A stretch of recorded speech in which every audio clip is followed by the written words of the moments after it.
How does environmental injustice worsen global inequality? Imagine living in a neighborhood where the air is thick with pollution and the water isn't safe to drink. Now think about how this kind of environment impacts people's lives and opportunities. Environmental injustice is when certain groups, often those with less money or power, face more environmental risks than others. This unfair distribution makes existing social and economic gaps even wider across the world.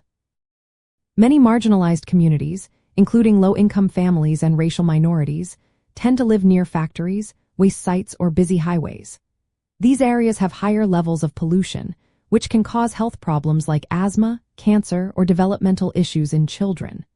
When people are sick more often, they miss work or school, making it harder to improve their lives. This cycle keeps them stuck in poverty and limits their chances to move up socially or economically. Environmental injustice also means that these communities often lack access to clean water, safe land, and green spaces.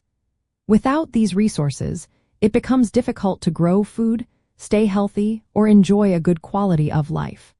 When access to natural resources is unequal, poorer communities struggle to meet basic needs, which deepens economic and social divides. Another issue is that marginalized groups are usually left out of decisions about their environment.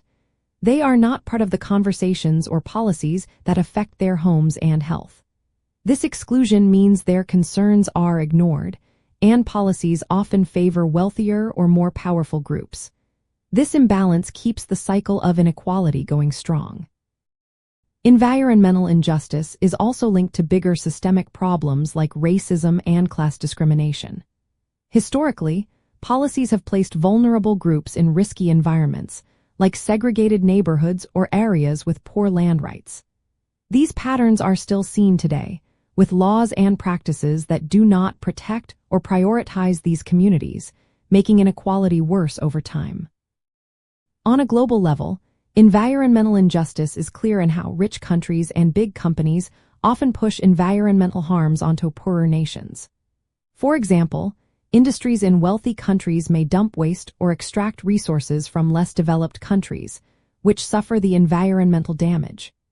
Meanwhile, the benefits of these activities mostly stay in the richer nations, increasing the wealth gap between the global North and South.